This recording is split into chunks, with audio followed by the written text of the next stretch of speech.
Now boarding for Rebuild of Joycast, your weekly destination for anime, manga, and more.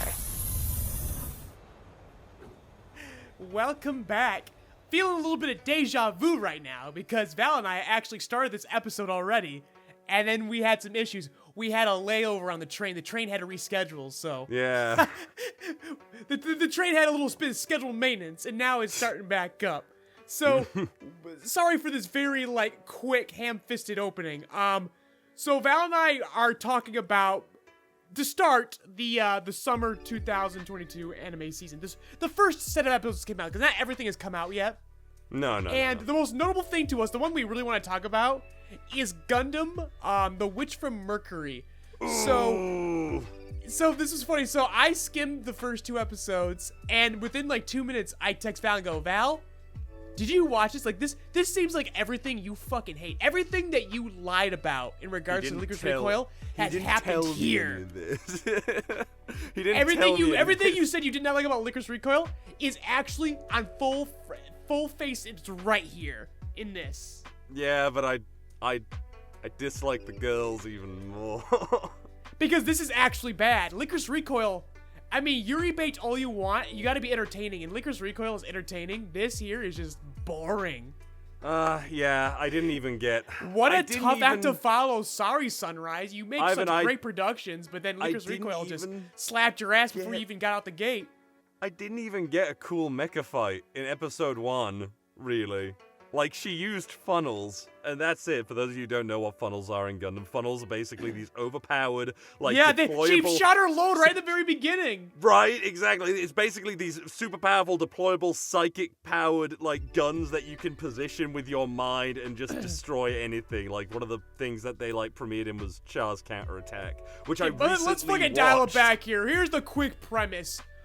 Some girl just happens to be in control of, the fucking Gundam, and for some fucking reason, I don't know how, like I said, I'm not as into Gundam as you are. I don't understand how so many series I'm only a Universal people don't immediately see this fucking primary color scheme robot and go, oh yeah, that's the OP one. I shouldn't fuck with that. Right. And this girl has control of that. She's at an academy. It's soldier school, and someone at the school with anime rules, which I hate. And she rescued her, and she's like, you bitch, I was trying to escape. He's like, oh, I'm so sorry, I'll repay you. This girl who's trying to escape, she's basically the fiance. She's betrothed to some son of a big corporation. Because she and the girl in the Gundam fights in her behalf, beats the shit out of the guy with the OP Gundam, and now they are traditionally betrothed. It's Yuri bait. Honestly, I had immediate problems with it. I understand why and it's not entertaining like Lycoris Recoil is. No, I mean, debatable, but I'm not coming for that. But literally, this was 2 episodes. I just described it in a minute, yeah, 30 seconds. You did. No, basically, it's a lot of fluttering around. What the Witch from Mercury does already, which I'm not overly fond of, except in very, specific instances. 1, in episode 0, it basically establishes that from the age of a fucking toddler, a 3-year-old or something, is capable of, controlling and destroying enemy units with ease because she is a new type, quite clearly.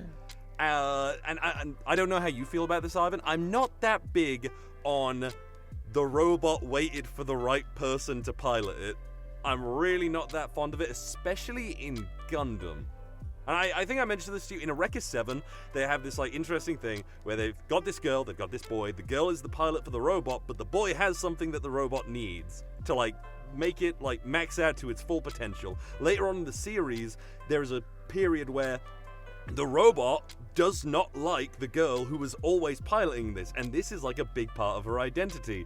And so it goes, well, fuck you, little girl, I like this young boy instead, and that's who I want to pilot me. But then it turns out together they can bring out the absolute best in it, but it's a whole arc of the story and everything, so it actually matters. I don't know what it's gonna fucking do with this. This red-headed... I'm not gonna call her a bitch, but this red-headed She's fine. She's just nothing. It's another Midoriya. It's another Midoriya. She's just such a... I hate the way she goes... and doesn't give.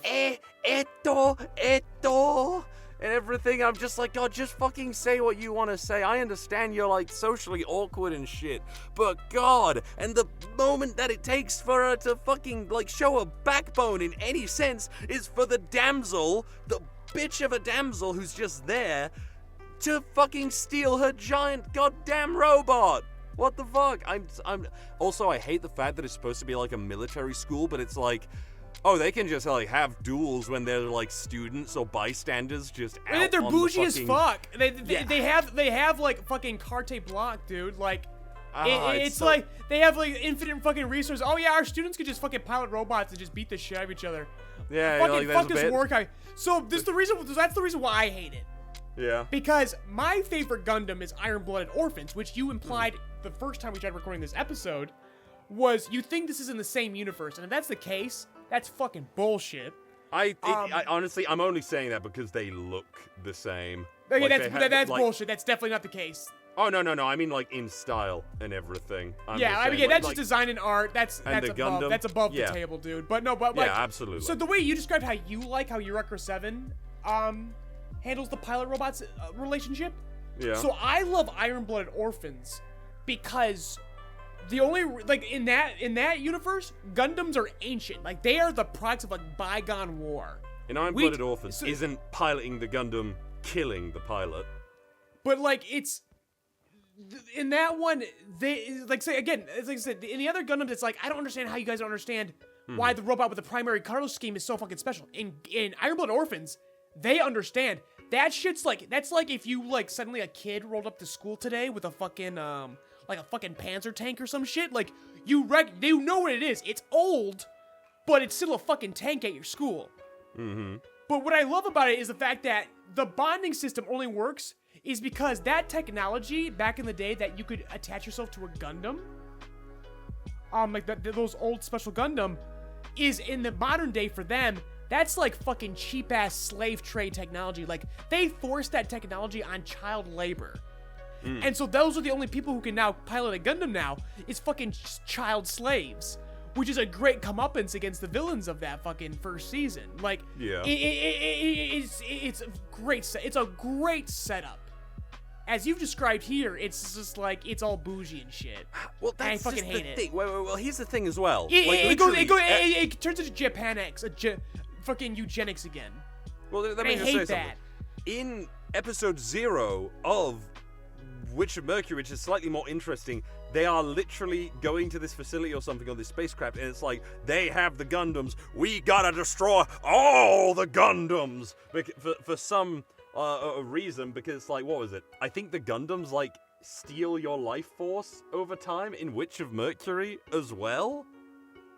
So with the Iron-Blooded Orphans, it's just the fact that the technology is so old. It's just like it just sucks. It fucking kills you because it's like trying to connect your fucking your fucking nervous system to a fucking like that's why an AV cable like the red, yellow, white fucking CRTV fucking technology.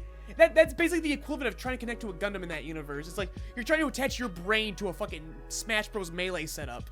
Yeah, that's the thing. Sucks.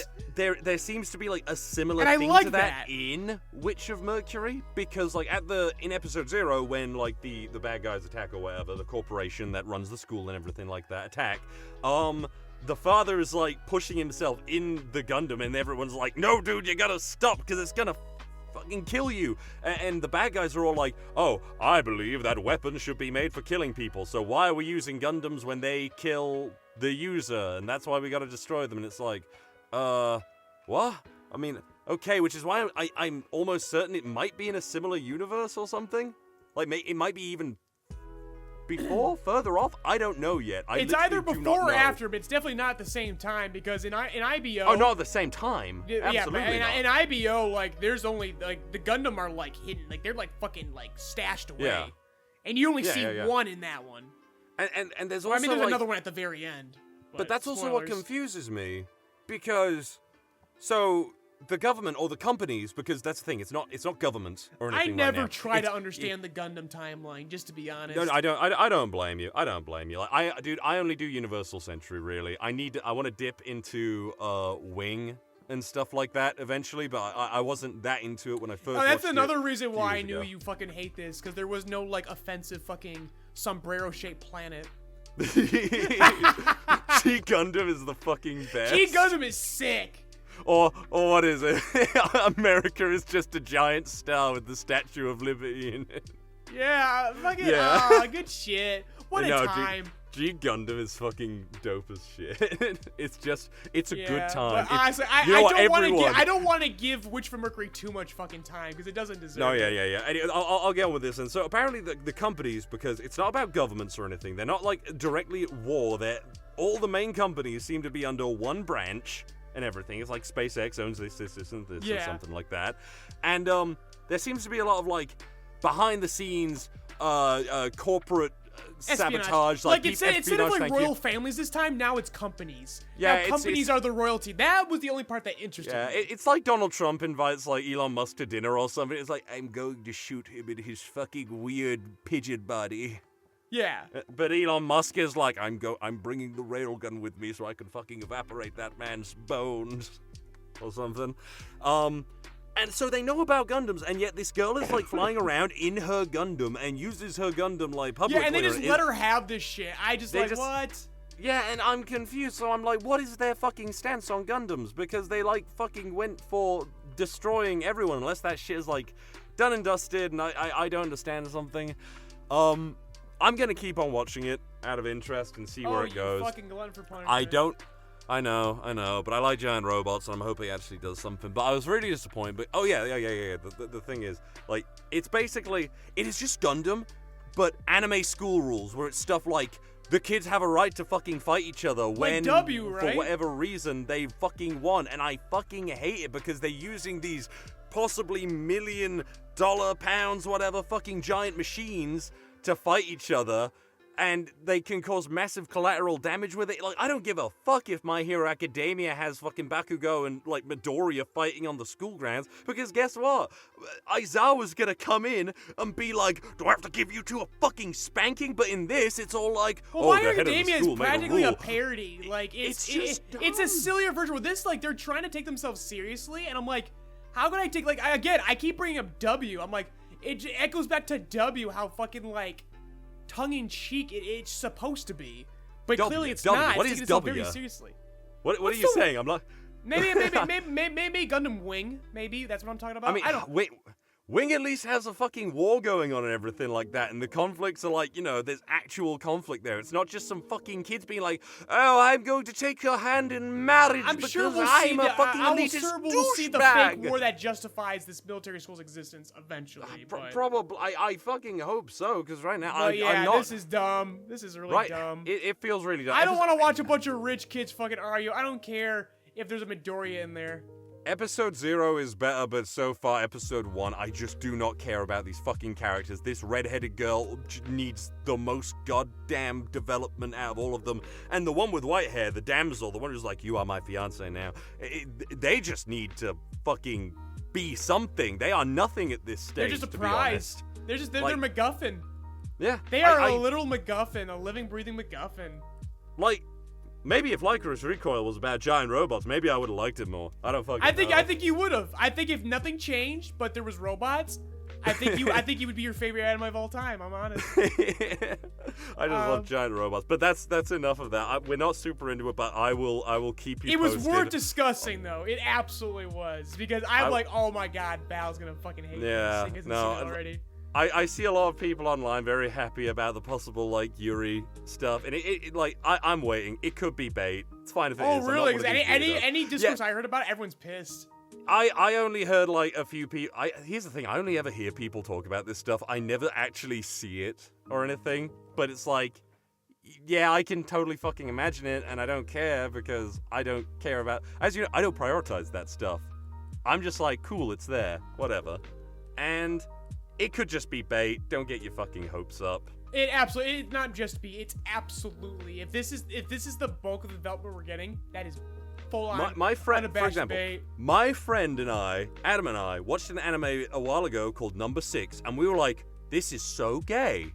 These guys are gay." they're gonna go full on gay. And then literally, final episode, they like turn to each other. The sunset is like blazing in the distance. Everything's been solved. And they just fucking walk away from each other. It's like, yeah, just forget about that time that I like gave you a hand job in the fucking hot tub. We're never speaking of this again. Get out. Yeah, literally, we were sat there screaming, these fucking cowards, we were into it, and they walked away. What the fuck? Don't get your hopes up until the series is done, or they actually hard confirm it, people, you know, because you know what they say about assuming, it makes an ass out of you and me. Anyway, so what else did I watch? Golden Kamuy. I think Golden Kamuy right now is the winner. I did check out that episode. I checked out that episode. That was actually a really fun. I don't even know what's going on. I was just because like, it's been Duval. It's been 2 years. It's been two fucking years. Has it been 2 years since they had the last missed season? a beat though. What? Dude, I was like completely enthralled when they were like, oh my god, there's this fucking sniper up there. And they're all just like, still being like, oh my god, did no one fucking move? I am so happy. Golden Kamuy ended either earlier this year or late last year. I forgot. I've been early missing this it. year. There's been a Golden Kamuy shaped hole in my heart, in my soul. It was this year. I'm certain it was. Yeah, it was early. It was very early this year. And there's just been this hole in my heart. And now this anime is back and it's filled. I'm like, oh my god, yes. Good fucking, the best fucking manga, the best modern manga of all time is back in anime form, and it is hitting on all cylinders. It's solid, it's good, we're having a good time. I hope it's 24 episodes. I don't think so, I think it's 13. I really want to catch up with this season because two of my friends, we were like doing a regular watch. It's gonna be good, Val, it's gonna be great. I'm sure it is because I was really enjoying the first season when I watched it. I think it's the top contender right now for the season. Is the animation not the best or anything like that? Honestly, I was more appreciative. Consistent. It's consistent. You know, exactly. It is, but it's not the best. But I was appreciative of little details, like they were using practical effects. They were like setting shit on fire and then like recording that and then putting the animation in front of it. And it made it look really fucking interesting to me and everything because I love seeing details like that. I think Golden Kamuy is a pretty sick anime. Oh yeah, well because I mean it is carried by the sickest fucking manga. And the production's solid, so as long as it keeps doing its job, it's gonna be fucking great. I like the fact that it's a fucking food porn series in disguise. No. So that's part I was gonna mention. I was laughing because I looked at the categories during the list, the preview we're doing, and Golden Kamuy is listed as a historical food anime. Yeah, that's. And I love that. That's clearly a joke, but fuck yeah, I love it. Honestly, I've been watching a lot of stuff lately. Food Wars Wishes. I'm gonna I might have to cheat on my friends because they've been too busy to watch Golden Kamuy together, and I have a rule with shit where it's like, look, if one person's not here, we ain't doing it, okay? We'll just have to watch it separately. Oh, you gotta watch Golden Kamuy actively. I'm going to. I'm going to. I've been getting into a lot of anime. I sent you a Ronya. I know that's an old one. It's not a recent one, but I'm watching that every now and then. I'm watching 0080 War in the Pocket, which is super short. I sent you that after we watched after you told me to watch The Witch from Mercury. Which I'm like, bro, I have Iron Blood Orphans. I don't need this shit. Yeah, true. Oh, but if you're talking about anime that isn't seasonal, so I was sick this week. I'm sorry, I just want to say. Yeah. Calling 0080 shit, I put my hands over it and see it. I'm like, not in front of the fucking child. Yeah. Carry on. But I was sick, so I needed a comfort anime, and I stumbled upon Yuru Camp. Yuru Camp. Laid back camp. Oh, I saw that. The background work in that. I checked out. It's really good. It's really good. Background work I'm in is season so 2 right fucking now. nice. Damn. Okay. I feel bad for sleeping on this shit. It's really good. I've only. That's just another one that heard kind of about qualifies more as a food anime than a camping anime. It's more travel and food, but still, it's fucking great. I love travel anime, so I might just check. Yeah, that exactly. out. It reminds me a lot of Yokohama Tadashi. Oh. Got cute girl on the moped and everything. They really need a modern anime for that. Honestly, that's easy money. There was an audience for that. I've been really tempted to go back to stuff like Genshiken and everything. I want something that's kind of chill and down to earth, but not overly dramatic or anything. Just something that's kind of nice. I know what you mean. Yeah. Otherwise, same back in the seasonal. Big surprise, Spike's Family Season 2 looks fucking great. Might even look better than Part 1. Damn. They took their time with it. It looks great. I gotta say, it's just a second core thing, isn't it? Yeah, it's just a second core, but people are just treating it like it's a second season. Yeah, no, I mean, I Fair always enough. hate how, like... Who gives? After what Mappa did with Attack on Titan, like, there are no rules now. No, there are not. That's true. But otherwise, like, so at the time of recording, it's a Friday, so we're always gonna be behind on the My Hero Academia anime. But basically, like, what we have left ahead of us is basically Chainsawman. Wait, is it out yet? Is it out yet? What? My Hero Academia? The first episode's out. I didn't even fucking... Is it a filler episode like it usually is? So, yeah, so let's segue into that right now. So... I didn't see it. Tell me about they it. got the bullshit out of the way. You know how they do, like, an episode 0 that's just, like, a terrible original story with recap? Yep, just what I said. The filler. I hate it. Go on. So, no, they got that out of the way with the OVAs this summer. So, this week's episode, which by the time we're recording, we're always gonna be a week behind, so cry about it. It's the story. Like, they jump right into the war. They jump into the hospital raid. But the first half of the episode is definitely recap. God fucking damn figure. But they definitely go right into fucking Murata, or whatever his name is, that doctor, getting raided, him escaping, and Mirko chasing after him. Mirko gets the Sakuga animation. Okay. It's not bad. Did they do it? But it's still not a full. I still can't make a full fucking like assessment if this is gonna be badly animated or not. But so far, the animators, of course, are favoriting Mirko. I do have a little bit of a nitpick because in the manga, when the doctor makes his escape, it's supposed to be very funny. The fact that he's like, it's supposed to be a lot more kinetic, where he's like, oh my god, jump on his chair. The chair fucking jets into a fucking tunnel, and he falls out of the fucking chair. And as soon as he does that, Mirko falls right behind him. It's a bit slower in this version, and that's where I get a little bit nitpicky. I'm like, oh, that was supposed to be a lot more funnier in the manga.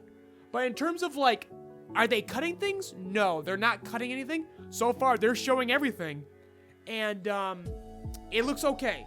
But next week, tomorrow, Saturday, we will see a full, uninterrupted, no recap episode. And we will see how this goes. Okay. So... But they already started things off. It wasn't complete filler. It was kind of like half recap, half get things going. Like a little mid then? Like just a little bit mid, but I can't. It'd be unfair to say bad. It's a recap. Next week is when we get the full judgment of what's going on here. All right. What else did you see? Because I only saw like I didn't even see that come out. That's it. That was all I really recall to my memory. Otherwise, there's not really anything sparking. Like I said, Bleach. At the time of recording, we now know, but basically, like, last week we discussed, we didn't know what was going on with Bleach. That's right. It seems like overnight, Crunchyroll lost the rights to Bleach. They just had to, like, remove everything. And everyone's like, what the fuck? Where's Bleach? Where's Bleach going? And fucking Viz puts their shoulders up.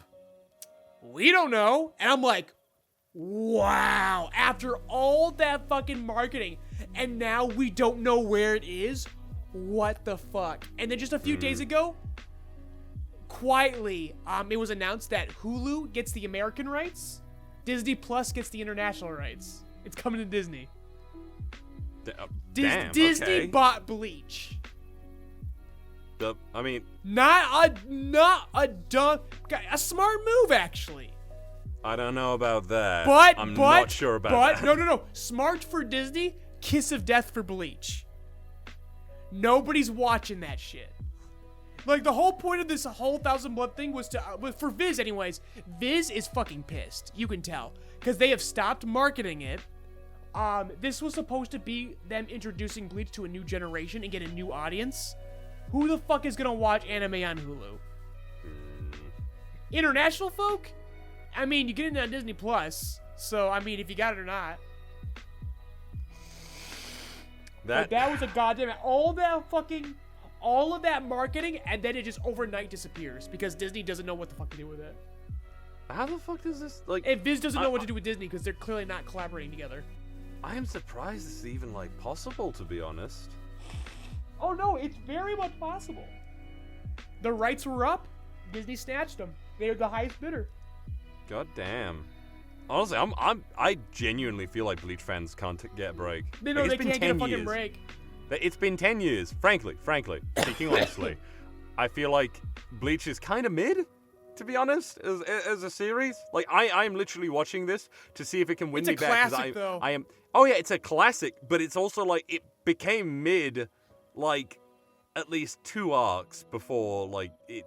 I mean, everyone kind of agrees that it should have ended with Aizen, essentially, as the main villain. Should have ended in, like, I don't know, when it ended, when that arc ended, like 2012 or something like that. 2011. I was in high school. And the last two arcs, in my opinion, just absolutely rushed the shit out of the development. In fact, the very final arc, the biggest issue I had with it was the final arc. They decided, we're just going to get all of the development out of all the captains and everything. They have like 12 of those fucking characters. You know how My Hero Academia was just skimming over characters? Bleach was like actually trying, at least, to like give every single character, like give everyone the answers to like why their characters are the way they are, and like give everyone their like defining moment in the series. Something that I feel like My Hero Academia as of late is kind of failing in doing. Speaking of which, should we transition into that right now? We should, but I want to... This podcast is a pre-Chainsaw anime world. We're still a little bit pure, and there's something I gotta mention, all right? So Crunchyroll, if anyone from Crunchyroll is listening to this podcast, I was told by multiple people, I am not going to share too much info, but I do this as a kindness. I want the audience to temper their expectations for the Chainsawman anime. Sometimes anime is just made, not sometimes, all anime is made when there are manga adaptations to simply be commercials for the manga. It's to sell more manga at the end of the day. So I want everyone to... Are you still be excited for Chainsaw Man? But temper your expectations. Basically, I've been told, again, by multiple people, you can't blame this on one person. Lots of people have told me about this. But it's still not public info. I don't think it's ever going to be public info.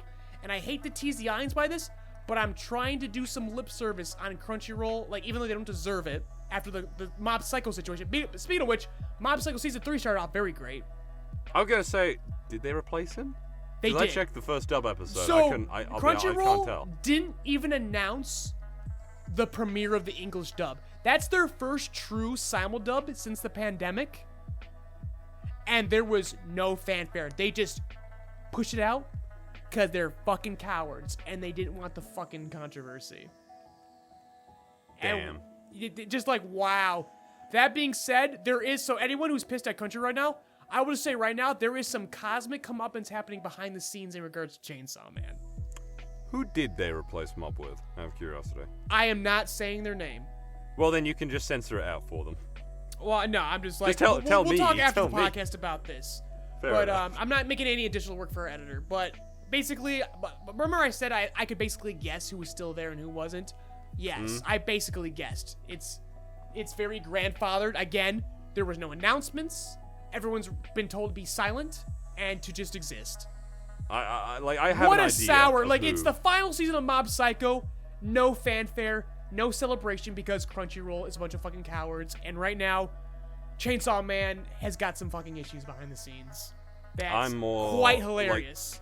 Things that we can talk about with Chainsaw Man, though, is that I am more worried about how they're going to pace this series. Exactly. Again, that's why I'm telling you to Yeah. temper their expectations because they're gonna move very fast. I believe they will. They're already getting like people or they've got the cast list for characters like the Angel Devil or Angel Fiend, Shark Devil, and everything like that. That could mean that maybe they're going to appear at the end. I'm still hope. not 100%. I've not been told about confirmation about how far they're going, but I am told now that they are going very far. I'm very in a very worried, though, small amount of because time.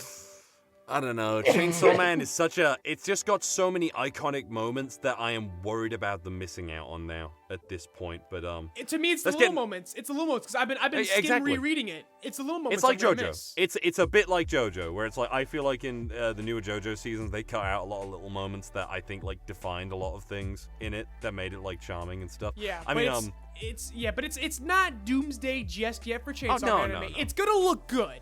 It's going to look good, everyone. But just be careful. Don't get your hopes too high up that everything you want is gonna be in there. Yeah. Let's get into My Hero Academia though, shall we? Let's get to My Hero Academia. Hurry this along a bit. So, chapter 369. During the second's time, many years ago, we basically got the confrontation between the second user of One for All and All for One. All for One is actually crying And I can only assume that is because of the exchange of quirk to this guy from his younger brother. This is his first battle away from his brother. Yes, precisely. So, I've always been really interested, at least, in All for One's relationship with his brother. It's the last fascinating piece that's left. Yeah, exactly. Like, what does this man feel about it? It's like, in the abridged version, for example, that you did with Nana, it's quite complicated because, obviously, All for One, it very much cared about Nana and everything. So I always think about, like, that aspect of it. And he's like, well, I want to take this power away from you because it just doesn't fucking belong to you, and I don't fucking like you. And it's probably a similar thing in this, for all we know. Either that or he just wants it. He might just want it back for fucking malicious reasons. Who knows? I hope that's not the case. I really do hope it is something like, oh, well, the quirk singularity of One for All is my younger brother, and I want my younger brother with me. Yeah. He might miss him. Yeah. I said, there's something fascinating here. There definitely is. The second user of One for All tries to take a pot shot at him with a bullet, and All for One basically just scoffs. Your power's fucking pathetic. Get the fuck out of here, you stupid and now we loser. see that has built over time. Even and number 2, he smirks because he knows. He's like, I die today, but I'll be back tomorrow, bitch. Like, time. It's an Obi-Wan moment, isn't it, with Darth Vader? Exactly. I'll be back stronger. That you'll strike me down now. I'll be like, yep, it's more Star Wars because that's Horikoshi. Of course. So then we cut back to Midoriya, and we finally get the beatdown that we've actually been wanting, in my opinion. Is it worthy? Of course it is, because we've got to take the time to actually explain what the hell this power is, because I certainly didn't understand it until, like, those pages revealed themselves. Actually, wait. I'm stupid. That's right. The version I read when I initially read it, because I was on, like, time, so I just skimmed it, and I was like, oh, okay. But, yeah, it's very wordy. We get a lot of that, of course, but the art is just fucking amazing. Like, Deku streaking across the fucking panels and everything looks amazing. He absolutely fucking folds Shigaraki, dude. It's great. I know. We love it. We love to see it. It is actually so fucking satisfying. I love the, like, quintuplet smash, and it's just smashed, like, copy and pasted on top of each other. It looks absolutely badass. This might be, in my opinion, this is one of the best looking action chapters that Horikoshi has actually done. Yes. This is fucking phenomenal, in my opinion. And the determination I like how he on uses Midoriya, the length of the paneling to really get that sense of fucking speed. Like, again, I mean, big surprise. The art continues to be fucking slamming here. I'm loving this, like, he's doing borders. Like, he's got this lightning strike border cutting in between, like, panels and everything. My favorite was I don't know if he mentioned it last week, but my favorite last week was where he used the sound effects as borders for the panels. Yeah, no, you did mention that. That was really good. I fucking love that. I want more of that shit. No, like, it's weird, like, we've been talking about My Hero kind of rushing along and not doing so good story-wise, but it just feels like he's just putting everything into its presentation, and it's still really fucking satisfying to read. It's just a shame that the story is not hitting. That's the sacrifice we got in regards. It's not satisfying to read. It's satisfying to look at. Yes. Really. Yeah. And then we get this really badass shot after, like, even more beatdown and everything. All for One / Shigaraki is being very overconfident. He's like, oh, well, it doesn't matter if I can't fucking see you. I'll just predict where you're coming from by the angle and trajectory, blah, blah, blah, blah. Also, I'm actually really happy because in the very back you can actually see All Might, which I was a bit like, why the fuck wasn't All Might there? Because he's not actually dead and he has no quirk to offer, so, like, his shade is always going to be very minimal. Yeah, true, but it's like, I remember a couple chapters ago I was complaining that, like, he just wasn't there, or at least I couldn't fucking see him. Maybe I'm dumb. I don't know. And we get one final devastating punch to Shigaraki, and it seems to literally put a fucking hole in him. Yeah. It looks great, but obviously, he's still plotting something. Fuck. Why? He has to, because he even mentions, like, bro, I haven't even got to use my quirk yet.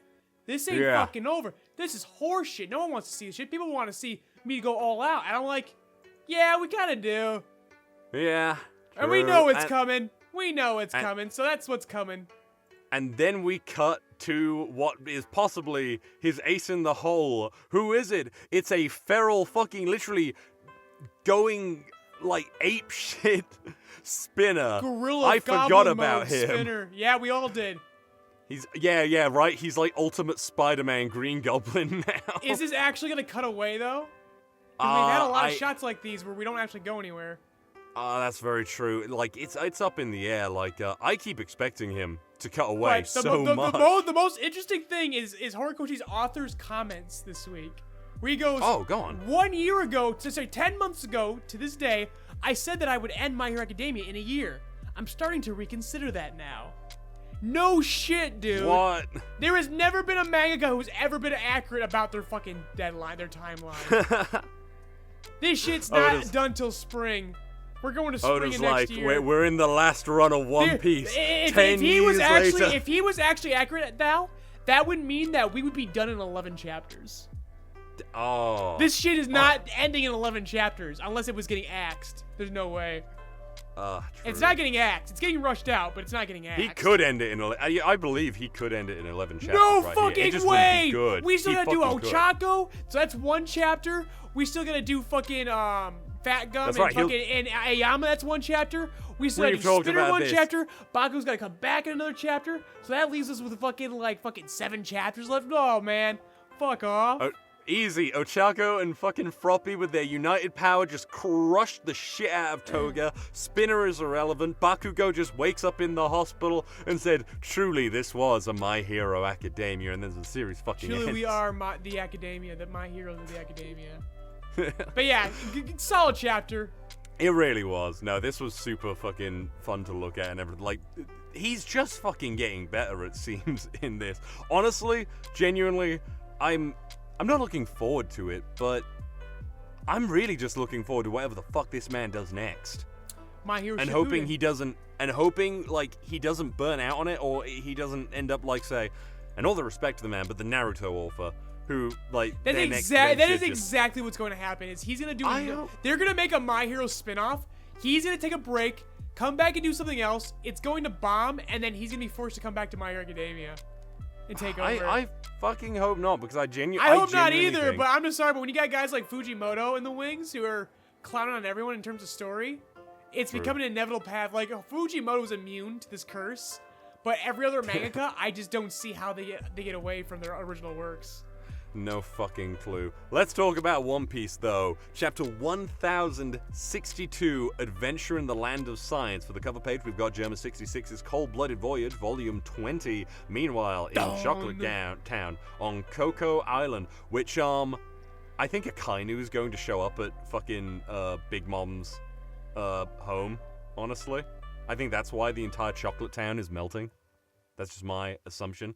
Because I'm like, who could generate that much heat that they're melting all of Coco Town? Right. Sabo, maybe, but like, why the fuck would they show But Sabo Sabo's here not already? there. He was on that When he's island that been- got blown up. He has Yeah, a he's death been- fake out. He's faked out dead again. So everyone on the crew who's like come across them, Vegapunk? The Vegapond? What a fracas. Frankie is absolutely delighted. He's like, holy fucking shit, and like almost Fanboying out. implies, I thought he was gonna be like, I killed millions of people in your hometown of Baltimore. That's right, it was me, or something like that. And I thought that was what was gonna like, Patrick Seitz, it could happen. I thought that was what's gonna like bring on the conflict. Sanji is just like stunned as usual because like she's a hot chick. Usopp's like, oh wow, like that's fucking cool. The No, everyone robot else is even... into the robot, but then you got Robin and Zoro, who are like, Yeah. And again, so we got our confirmation that Vegapunk is comprised of 6 clones, That's right. which is pretty sick. They seem to be a reference to Cyborg 9, like a homage. Are they? They just they give me that vibe. Okay. I thought. Also, Dr. Vegapunk We've is only wearing seen a 2 of them. Dr. Vegapunk #1 or Dr. Vegapunk Shaka, as they call it, or Logic, is wearing a Daft Punk helmet. Hell yeah. That Daft is Punk- literally something. Daft Punk confirmed. Obviously, like that is something that when I first heard the name Vegapunk, I was like, is that going to be like something to do with Daft Punk or Oh something my like god, you're right! that? That's fucking hilarious. Like, okay, but so it's quite interesting. These So this one that we've met is... Yeah, but Robin Vegapunk Zoro ain't taking 2. any fucking shit. Like, That's right. she's got them surrounded with fucking... We talked about how, wow, how are fucking Sea Kings gonna be fucking scary at this point? And they're like, oh no, they can't get scarier. Yeah, make them into fucking cyborgs. And they look fucking cool, actually. Yeah, but Zoro and Robin don't give a fuck, and fucking Logic fucking Vegapunk's going, hey, back the fuck down. That's an Emperor's crew. And she's just like, no, I can fucking take them. It's like, okay, look at those two. Look at those two. Look at those two. They ain't scared. They ain't scared. Yeah, they will fold you. Run, get out of there. And it kind of brings up something important that, like, the weaklings in the crew throw off, like, how much people actually, like, kind of weigh like, out. Oh, wow, they distracted me with their act. And I'm like, nah, dude, they're just idiots. And I love this. No, it's confirmation that this is the reason why so many people try their fucking luck with this crew. Yeah, because you got the bunch of imbeciles, and then you got the hard asses in the back of the crew who are like, we'll kill you fuckers while you're distracted. Exactly, it's so fucking good. Also, so Bonnie confirms that she's the daughter of Kuma, yeah. Kuma. We saw that coming. Then we do Snake Eater. We go up the fucking tunnel ladder. And then we are in Sci-Fi Land. I like this. This is a nice change. We're in the fucking holodeck. Yes, I like it too. With like the rockets, the space monsters, and everything. They're in the fucking Back to the Future fucking But as land. it turns out, it's actually basically the holodeck from fucking Star Trek. They like go to fucking Luffy wants to like play with the giant fucking space dragon. He goes through it. They want to eat the big creamy ice cream candy dessert and everything. Bonnie and I'm actually really looking forward to Bonnie interacting with this crew more because she's serious, but then it's like food's on the line. She's like, oh fuck. She's like just as much of a dumbass as all these guys, even though she wants to think she's better. But yeah, so then we get the next Vegapunk. Luffy we and get everyone tries 6. to. Oh, go on. Oh yeah, we meet number 6. Yes. And they're talking about the nature of reality and shit, which is really fucking existential and weird for One Piece, but I'm all for it. They got weird goat ears. Oh, then we see P-28s. I don't know. I'm not sure who's who. Like we'll settle down after we get a few more chapters. We'll know who's who. But like yeah. But yeah, we're seeing a lot of Vegapunk's fucking clones. But the most interesting is Cypher Pole. The motherfuckers from fucking Water 7 are back, and they're here to kill Dr. Vegapunk. Apparently has served his purpose, and so they are there to kill him. So I sense an uneasy alliance with the Straw Hats on the way. Yeah, something like that. I mean, I'm really interested. Lucci and the boys are back. I like these fuckers. I feel like Kizaru might show up because I don't see any other reason for having this character who can interact with light. That's gonna be interesting. That's an interesting thing. So Vegapunk 6 can punch light. I feel like we have a weakness for Kizaru now. Yeah, and it's gloves, apparently. So it's like, could Luffy just wear these fucking gloves or something like that? I think it might be more than that. Like, it's definitely the gloves, but I think there is some kind of hockey involved. Yeah, that's potentially. Again, it's this stuff about the nature of reality, like the fact that it's about perception. This very long description is very important. It very much is. The fact that it seems to be a mix of technology and hockey, I think, is going to be what we can take down number Kizaru 6, with. Atlas. It's Atlas. So this is Wrath in the Vegapunk clone. Too many names. Yeah, no, there are. But Vegapunk has 6 clones from Dr. Vegapunk to number 1, Logic, Shaka. Number 2, which is Lilith, the one who is dealing with the rest of the crew right now. Who wants to fucking plunder the Straw Hats for their fucking treasure. Then we have Flare, known as Edison, Wisdom as Pythagoras, Atlas number 5. Yeah, so that's a mix-up. So that's the fan translation says that even though her dress says 6, this panel numbers her as 5. So we don't know. We won't get a full confirmation until the official translation is out. True. Yeah, but we've only seen 2 clones. Sorry, with 3. We've seen 1, 2, and 5 or 6. There's a mix-up right now. And basically, Bonnie, Chopper, Jinbei's just being stoic as fuck and asking all the right questions because he's not a dumbass. And then, yeah, we get introduced to Cypher Pol again. Lucci's back. Kaku is back, which I'm more excited about because do not underestimate the power of giraffes, right, Ivan? Exactly. Giraffes are the coolest animal. The coolest fucking animal. And they are bringing with them, it seems, a like you said, pacifista, or it's I think it's definitely one of the new models because it's got the black wings. Yes, the Seraphim. Oh yeah, that's Seraphim. That is absolutely the Seraph version of Kuma. Because if you look at the fan art, they're doing it with the darker skin and the black wings. Yeah, it looks fucking cool. Though. And his star, even his star has wings on it now. I'm really, really looking forward to this fucking next chapter. We said this last week, but like, whoa, One Piece is fucking great right now. This feels very Adventure Piece right now. I like this. We're discovering a new land, and Cypher Pool's on the way. A lot of people are going to collide on this island. It's going to be very fun. Yeah, honestly, I don't think it's the new Punk Hazard. Like I said, I don't think we're quite done with the, actually, the only other thing I could think of the light punching thing is that because of the way that, obviously, the pacifistas work, they, like, shoot light based on Kizaru's light. Yeah. Maybe that'll be it. But, honestly, I would not be surprised if we get another power colliding into this island. Whether it's an admiral or something like that, I don't know. Yeah, but so far it seems like we got the Straw Hats, we've got Cypher Pol, and now we have some Marines. Yeah. Are we gonna see some revolutionaries? Good point. That would I really do want Luffy is to Sabo gonna interact wash with up on shore? You know what? I hate to say it, but there's potential for that because I know the movies and everything kind of like, at least Gold, kind of established some kind of weird rivalry between Lucci and Sabo. At least that's the way that I like read into it. They might not do anything like that. They did it in Stampede as well, yeah. Yeah, I kind of want this to be round 2 with Lucci. Then again, what the fuck is Lucci going to do against Luffy at this stage? I know, really? Right? But who knows? Like, maybe they've all been training, but they got a Seraphim though, so. There is like a point as well in this chapter where it looks as though Luffy is literally activating Gear 5, like just off just from being pissed off. It seems more like 4, because it's darker, but yeah, true, he's true. Getting pissed. He's got like the cloud thing around. Also, Ivan, something I realized. Got it too. Something I realized. Yes, it does. You're right, Snake Man and everything. Yeah. I realized that with Luffy getting these Looney Tune powers at this point, at some point, I'm just gonna say this. At some point, we are going to have Luffy Bugs Bunny a motherfucker. He is going to like do like the fucking like he's gonna pull his hair into like long shit or something and be like he's gonna pull a Foxy on another guy and pretend to be like a sexy lady or something. I don't think so. I think that's a purely Naruto thing, but who knows? I wouldn't. But that's the thing.